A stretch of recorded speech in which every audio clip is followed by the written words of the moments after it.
Hey everybody, welcome to the latest edition of the Diamond Discussion.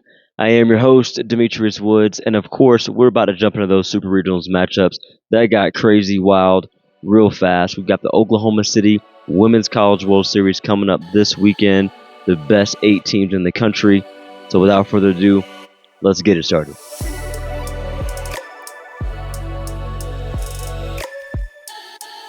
All right, guys, welcome once again to the show. That was insane. If you watch any lick of the Super Regionals, I know you got a dose of insanity because it was wild and it was so much fun. So much fun to watch. If you are a fan of the game, you got it all in that Super Regionals, and it was absolutely exciting. A lot of thrilling moments, a lot of just incredible ball play going on. So you softball players out there, man, who are up and coming, trying to learn the game and learn from the best. The Super Regionals gave us that. It absolutely gave us that, and I won't expect anything less than that come Oklahoma City here in the next few days. So, anyway, let's start with the Super Regionals. I'm going to start with that series that I don't really want to talk about too much right now.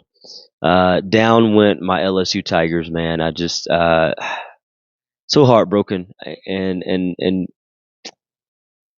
whew, just real tears came from that one. I'll be honest with you. I was on a flight, so right now I'm in Denver.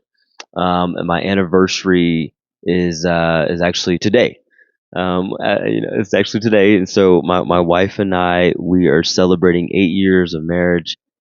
Just so grateful for her, and we brought our daughter with us. She's 4.5 years old, and so we're just out here exploring. We've never been to Colorado a day in our lives, and so figured why not. So yesterday we did a little bit of hiking and found a really cool trail. Kind of got to see a little bit of Rocky Mountains. Got some snow, which was so cool as well. It's just like it was like 55 degrees, but we got snow on the ground, and it's just anyway totally different than where we're from in the great state of Georgia. But enjoying the time that we're spending out here on vacation. Of course, I'm giving you guys this show just raw off the top of my head. So as I said, man, I'm starting with that Stanford LSU series, and where I was going with that, the fact that me telling you guys that I'm in Denver, is that Game 3 of this series. All right, I got to watch the first 4 innings.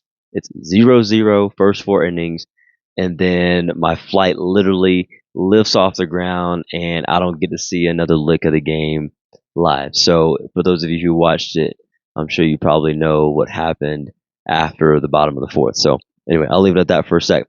Anyway, this series though surprised the heck out of me. I've never been shocked about the result of each of the 3 games in a series like I was in this one.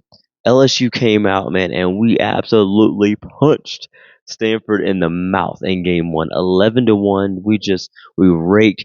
Kelly Lynch's first home run of the season ends up being a grand slam, pretty much to shut the gates on the whole situation. Like, it was crazy, right? And mind you, Stanford puts Nyjah Kennedy in the circle, right, from Jump Street, and I'm like, yo, what's going on? She's got an ERA sub 1. How in the world did we just? I think we put 6 up on her before she left the game. And anyway, so the point is, I'm like, I didn't expect that at all from an LSU program, from an LSU offense this year, who has severely relied on its pitching staff, on its defensive prowess.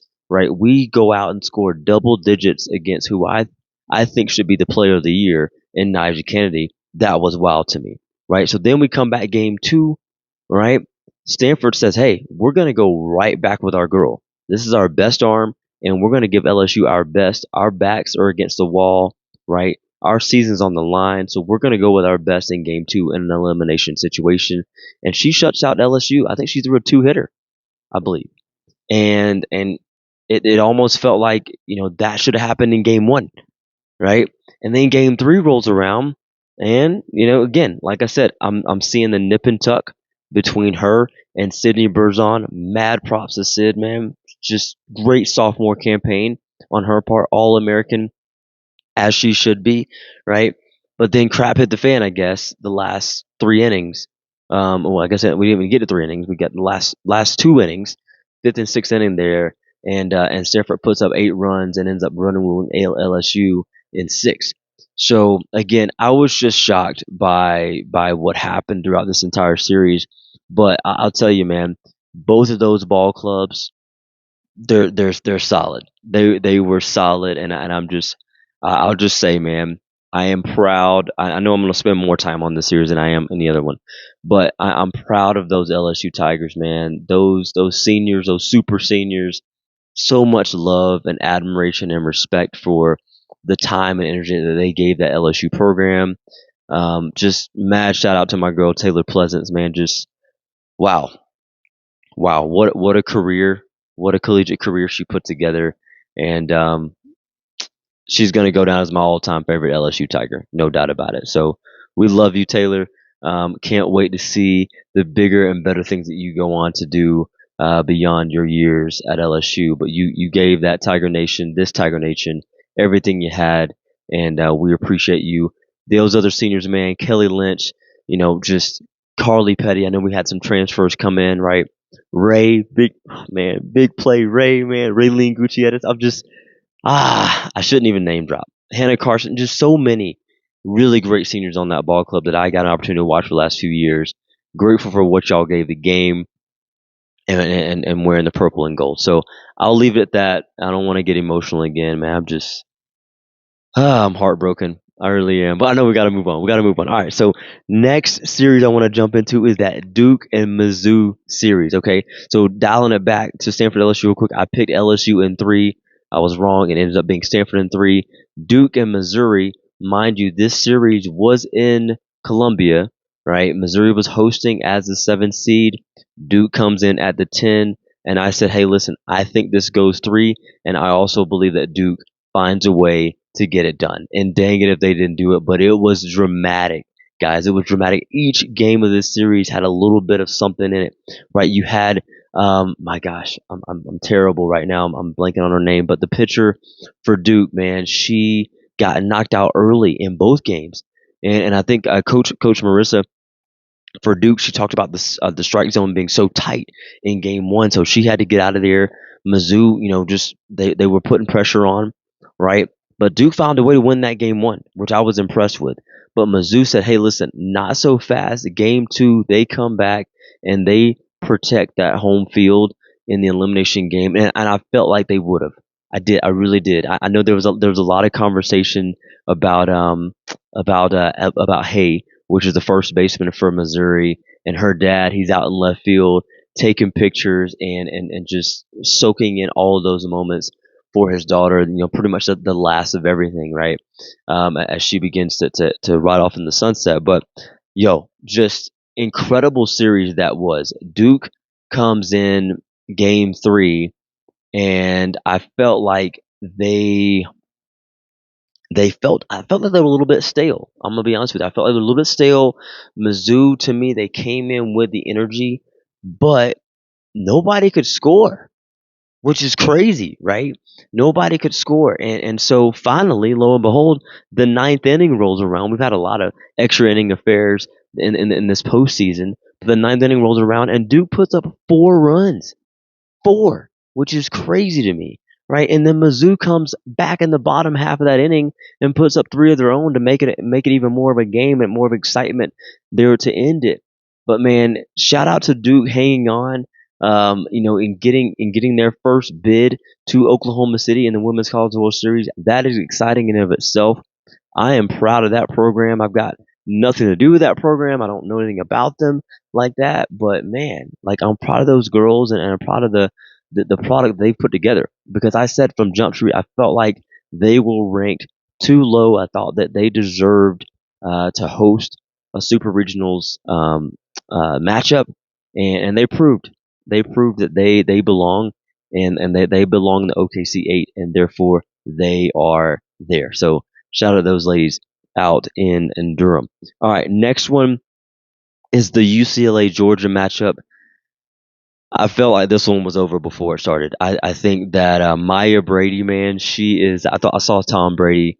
I think he tweeted or something like that about her being the most athletic, the most just the best athlete in the Brady family, which I didn't even know that that he was her uncle. which is pretty dope, right? But Maya Brady, man, and that UCLA team is on a mission, and I got more things coming for them here in just a second. I'm going to talk about them a little bit more when we come into the OKC 8 conversation.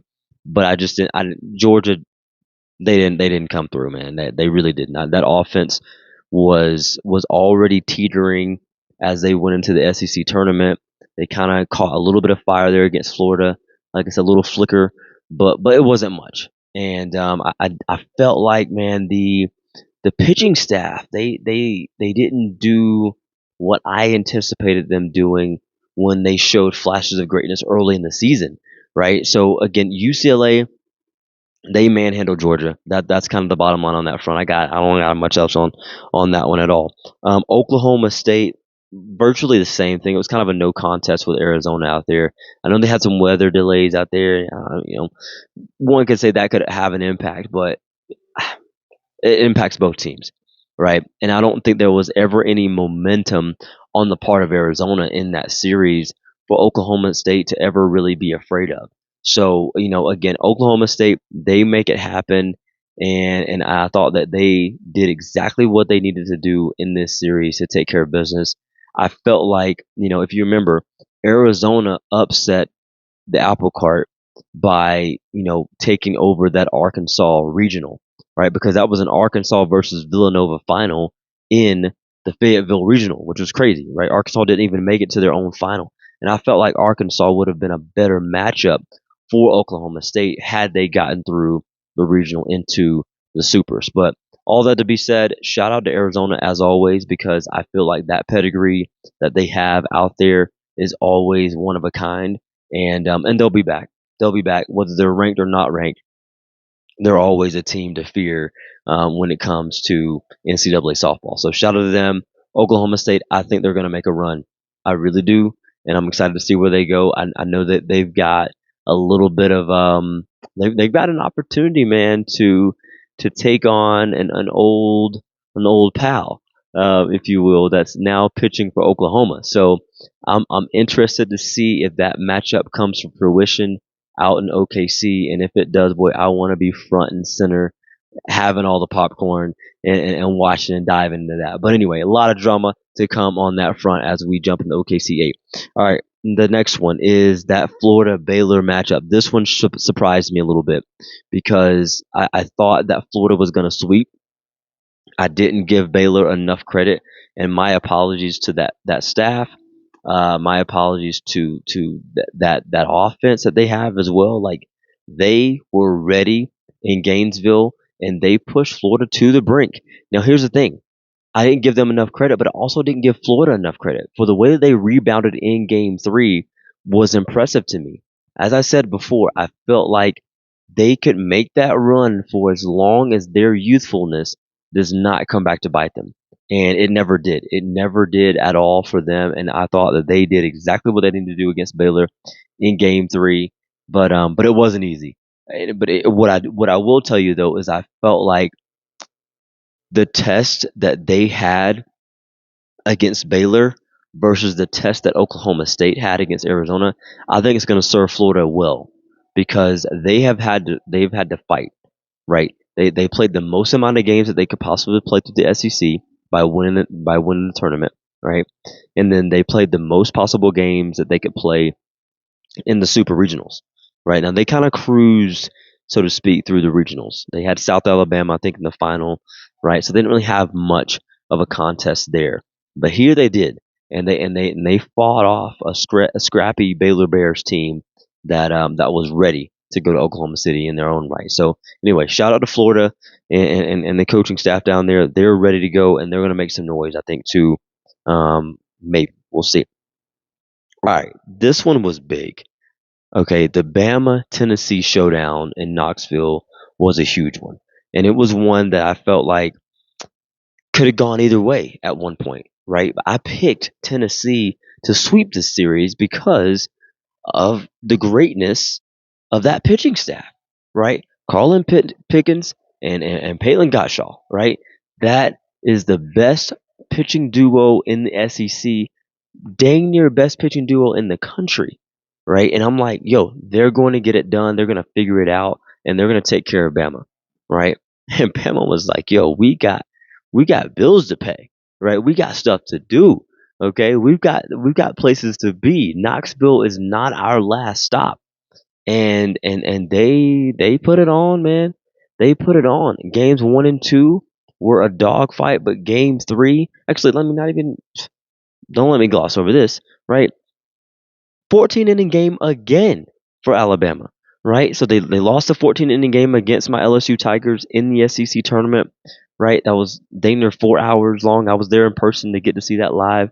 My girl Taylor Pleasance ends up walking that off, right? Beautiful moment for LSU, tough one for Bama, right? But then they found themselves in the exact same situation, a 14 inning dogfight against another ball club that has great pitching, right? And that can really hurt you offensively at any moment in the blink of an eye.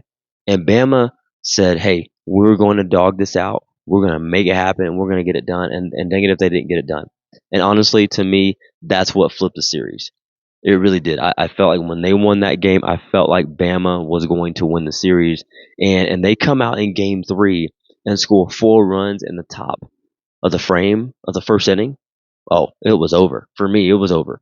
I knew it wasn't totally over. I knew Tennessee could make a push on that front. Then I know they had an extended weather delay as well in Knoxville, right? But I just felt like Bama had taken control of the series when they won that 14 inning matchup, and they really settled the Tennessee pitching staff. And it like I said, man, it shocked me. It surprised me, and as an LSU fan, you'll rarely ever see me root for Bama. I'm really not rooting for them at all in Oklahoma City, but I am definitely impressed by what they've put together, and it's something to watch out for because they are what I said about Mizzou midway the season to late season about them just finding a way to win, sticking around long enough to just strike right. Bama's becoming that.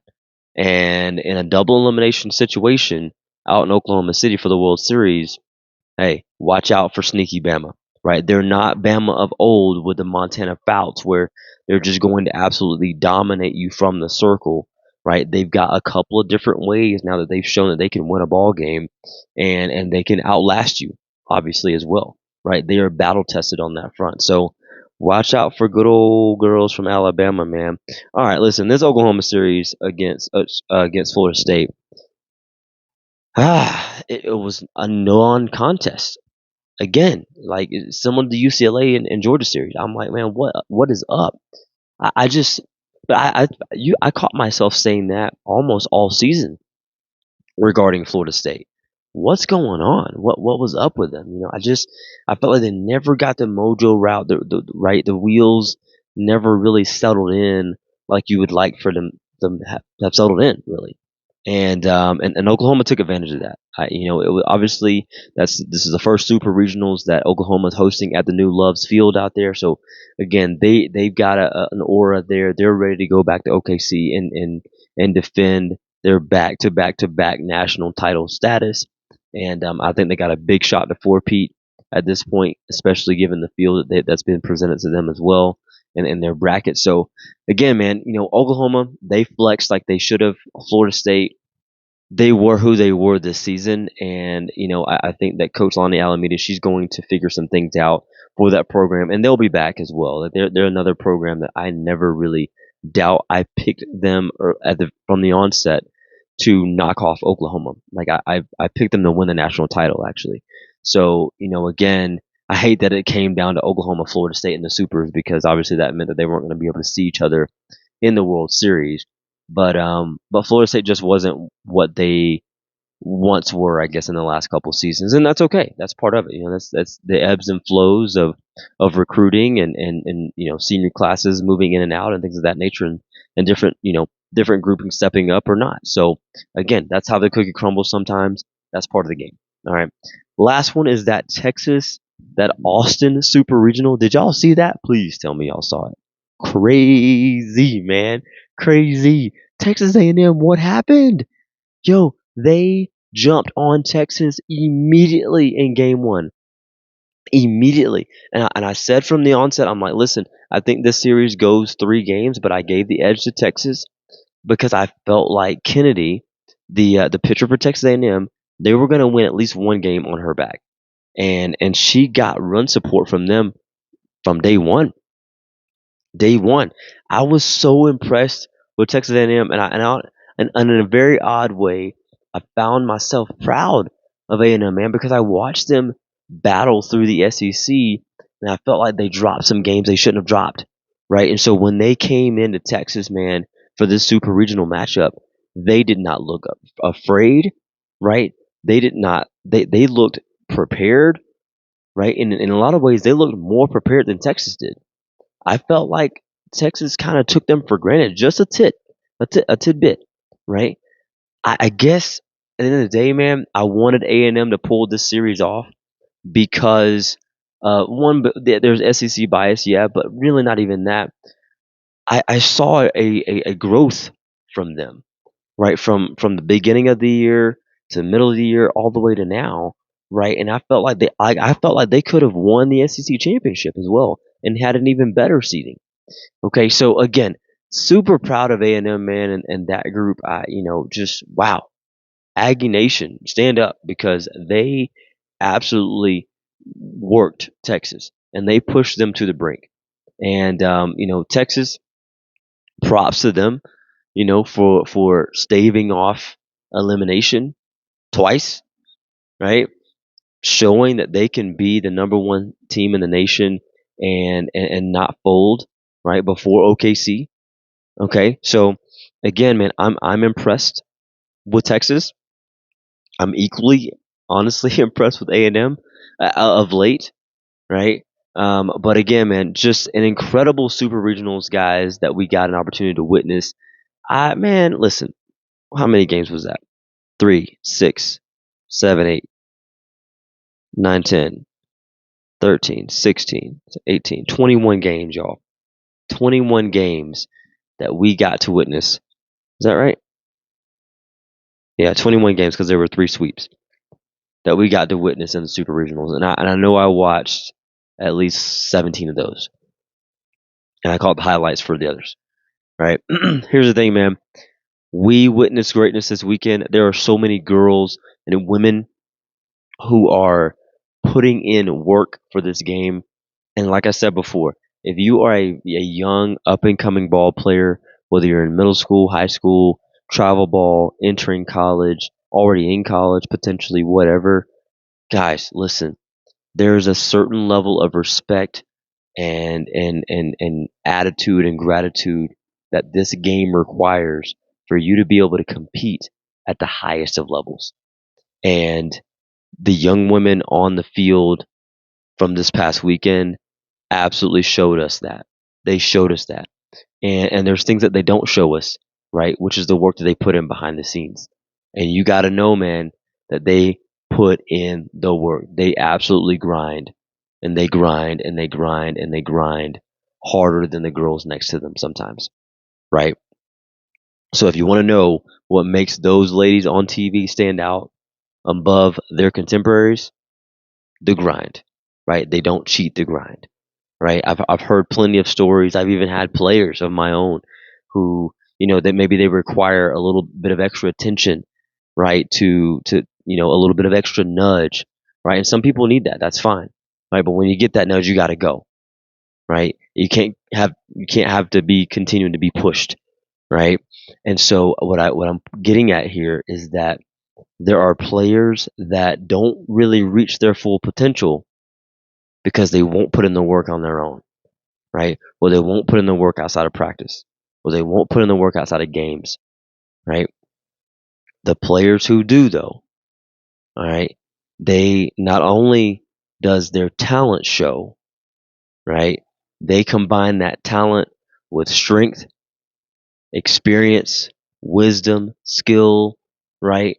All of those things, muscle memory, consistency.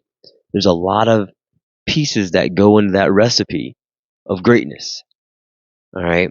And you saw greatness this past weekend, and you're going to see it again in Oklahoma City. I can guarantee that. So, with that being said, guys, I'm going to take a break before we talk more about OKC. and I'll be right back here.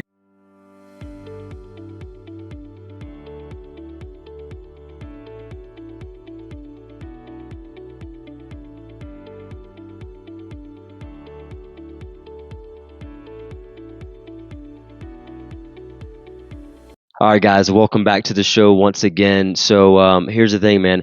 Oklahoma City, it is right around the corner. I am so pumped. I could not be more excited about this series. The only thing that would make me a little bit more excited is that if LSU was there, but they're not. And that's okay. All right, we got 8 teams. We got 8 great teams in Oklahoma City again this year, and these first round matchups, man, they're gonna be fun. They're gonna be fun. I don't think we're gonna see a single run rule in this first round. I think we're going to see some tight ball games. I think there are going to be potential for some high scoring games. There's also going to be some pitcher duels out there too. So I think we're going to see it all on that front.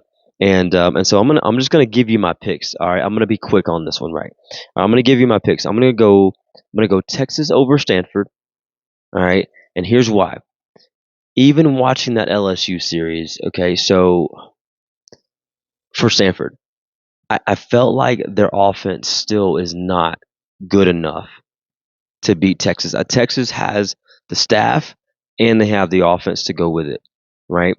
And for that reason, I give Texas the edge today, right? Could change my mind tomorrow, but I think Texas has the edge today. They are the 1 seed for a reason in the country, and I think obviously Stanford's going to throw Nigel Kennedy to start off the series, or rather start off that game, and I think Texas scores just enough to take care of business on that front. All right, next one I got for you, all right, is Oklahoma over Duke. Okay, Oklahoma over Duke. Here's why.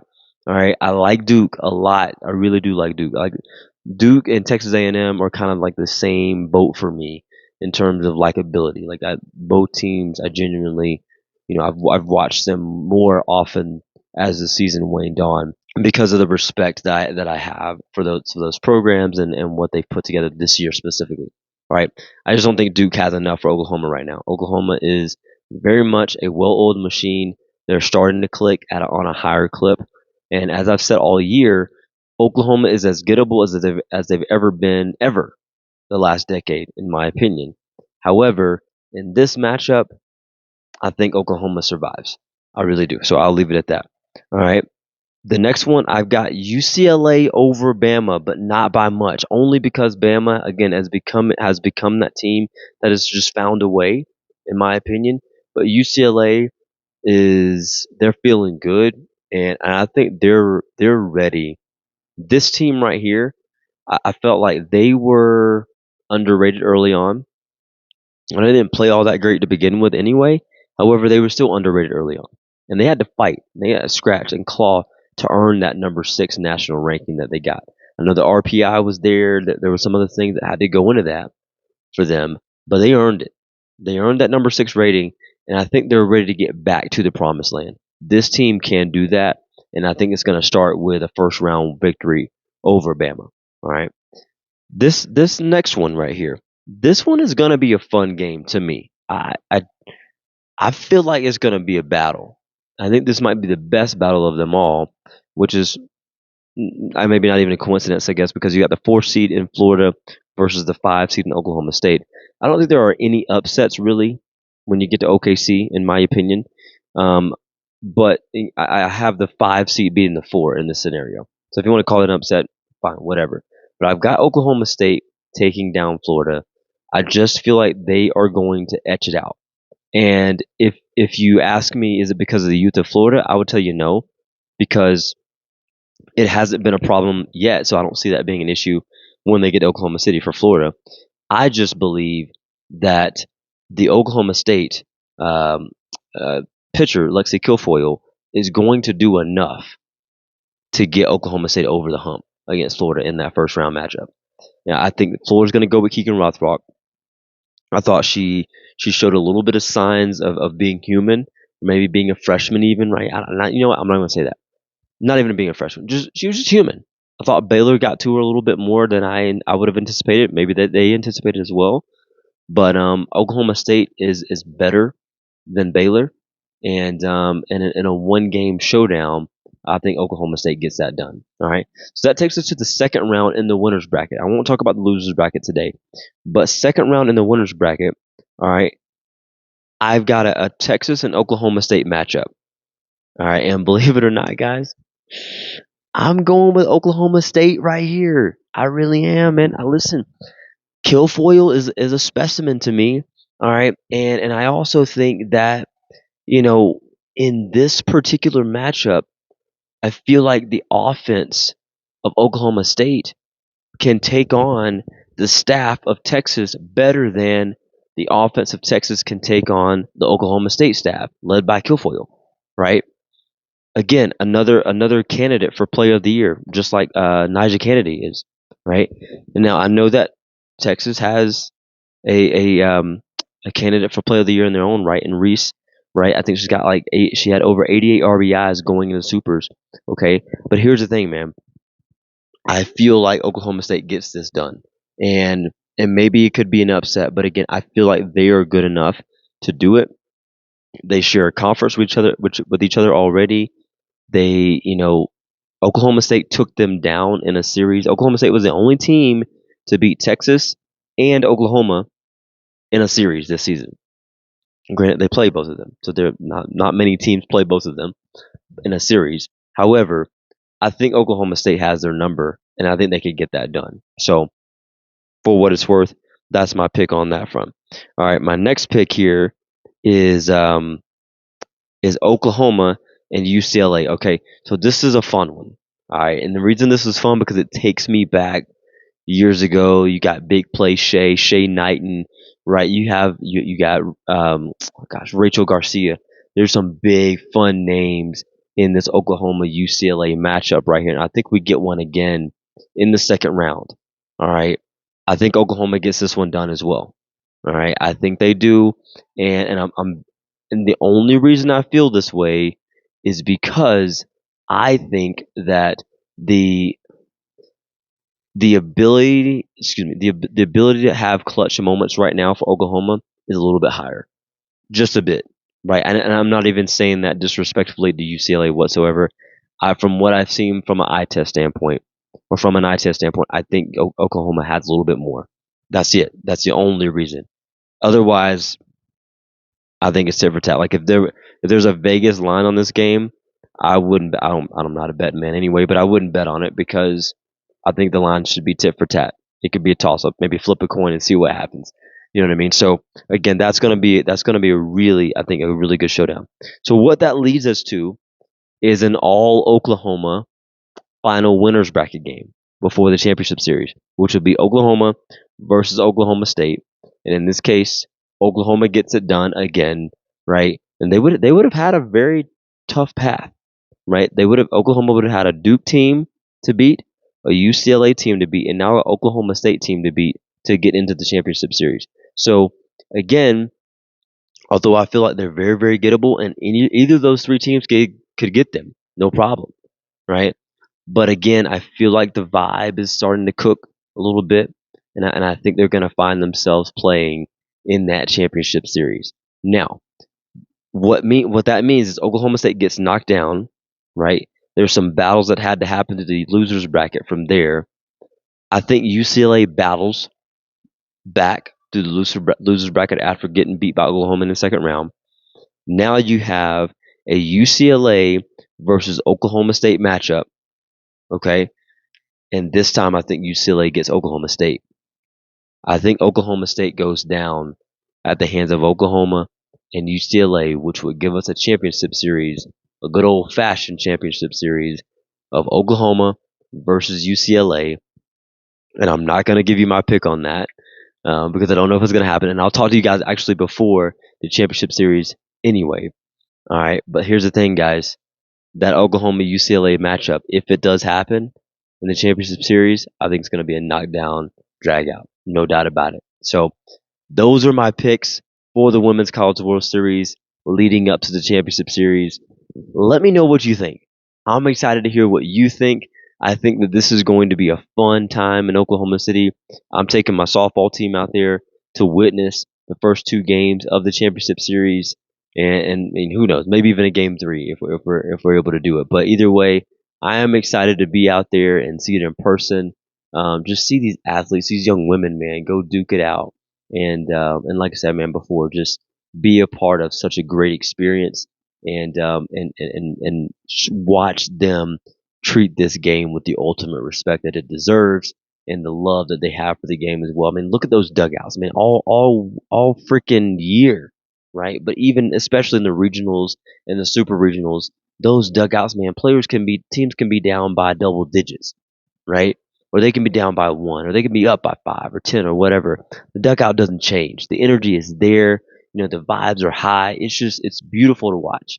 You know what I mean? So a lot of good things have come about this postseason for NCAA women's, and I'm impressed. As always, I'm impressed. So let me take a quick break. I'm going to come back here with you guys for a couple of quick notes, and we'll wrap this show up. I'll be right back.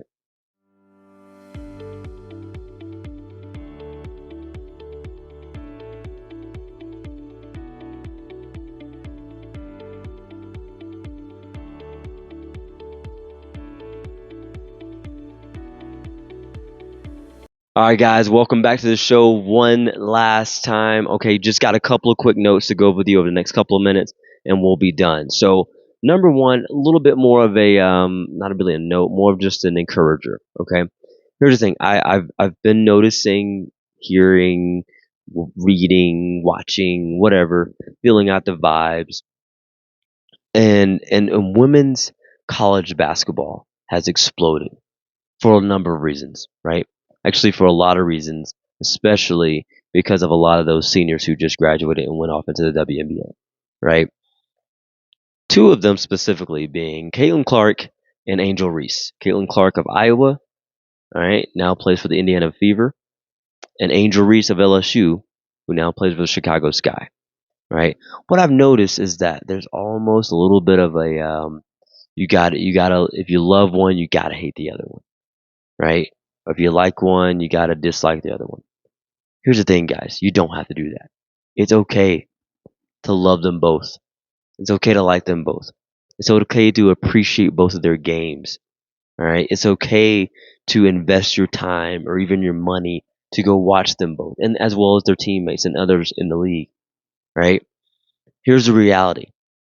Those two players combined with others have elevated the women's game to new heights, right? They have worked together, literally, to elevate the game to new heights, in addition to the women who are already in the WNBA.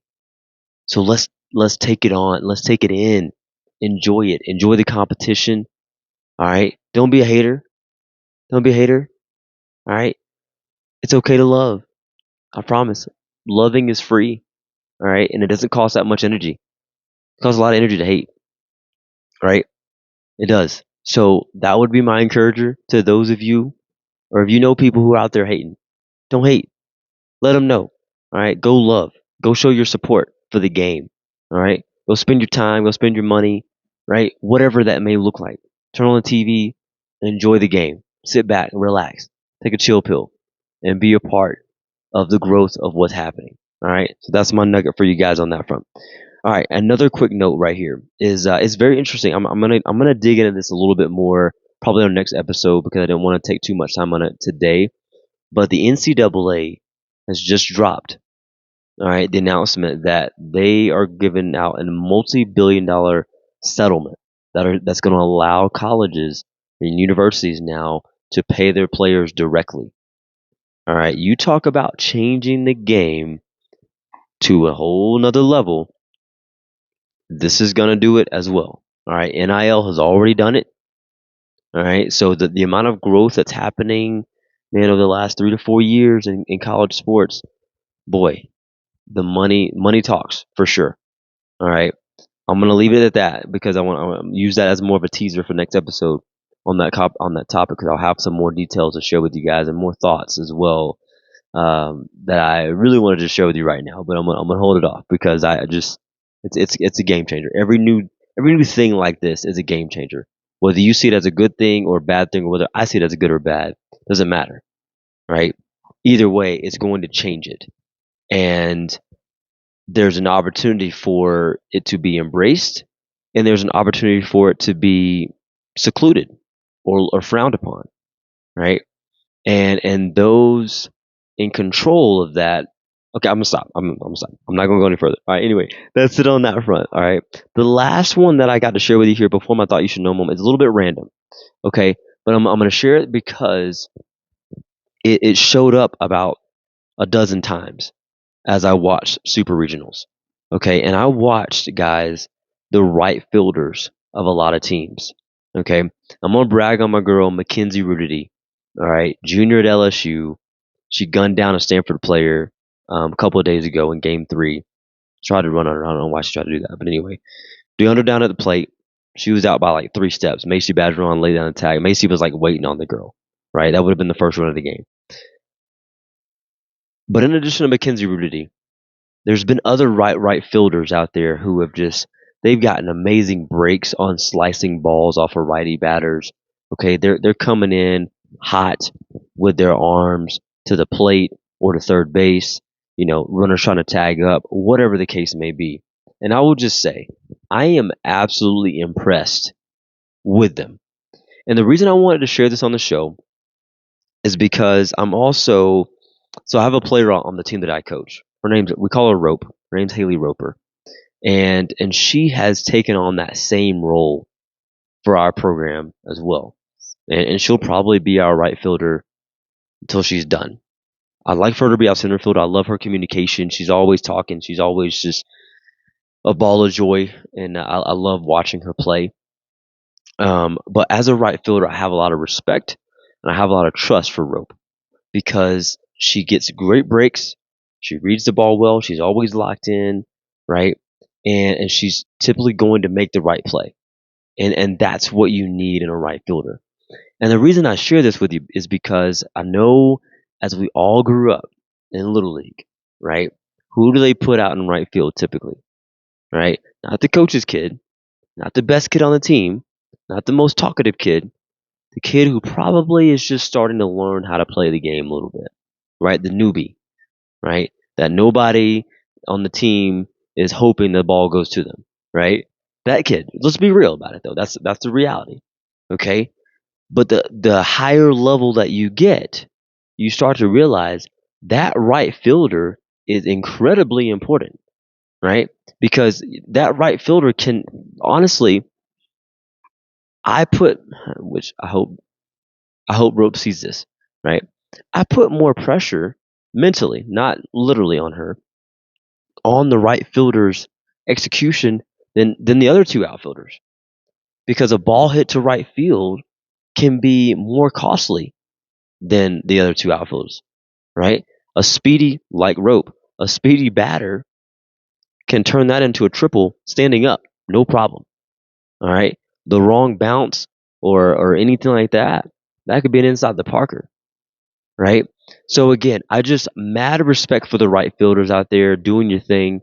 Even the ones in Little League who are just kind of getting thrown out there. Go do it to the best of your abilities, all right? And prove to the coach that you belong on the field, right? You're not just going out there just to be a placeholder or whatever. You know, you're going out there to work, right? That is not a position that can be hidden. Really, there's no position you can hide on the field, right?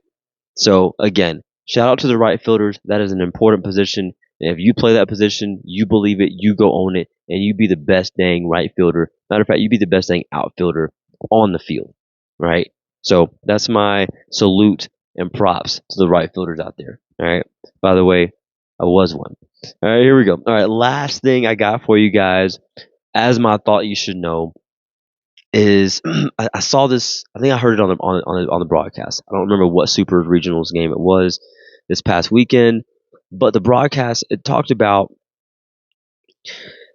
the fact that you cannot sit between two different velocities as a batter. Okay, you can't sit between two different velos. For example, a fastball, a high velocity curveball, fastball, and maybe a changeup. Okay, you can't be sitting in between those. So, for example, Colin Pickens for Tennessee throws a fastball at 76, right? And then she's got a changeup in the 50s, low 60s even. You cannot be sitting on a pitch at 68, 69. That's not the pitch you sit on from her. You got to be sitting on 76, right? And then adapt to that 58 to 62 mile per hour changeup, right? I hope that makes sense to you guys, right? Because if you sit in between, you're not going to hit either one of them, right? You're going to be done. The amount of time that it takes for you to react to the pitch is so minimal anyway. So if you're sitting on the fence between the fast and the slow, you got nothing.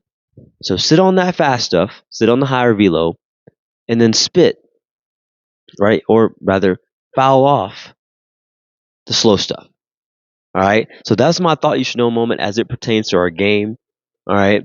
Guys, I am so daggone pumped, man. I hope you are. I know you're probably tired of me saying it. All right. But for those of you who are not, I'm pumped.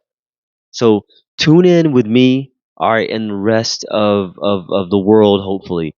All right, the rest of America. All right, more than just the families and parents of these ball players. Like, yo, let's go tune in to the Women's College World Series and go blow it up. Go blow it up, man. Let the ratings go off the charts. All right, and be proud of this game that we all love so dearly. So, with that being said, guys, I'm gonna end this show like we always do. Please let everything you do be done in love, because at the end of the day, that is truly, truly, guys, what makes the world go round. Thank you so much for tuning in, and we'll catch up with you next time.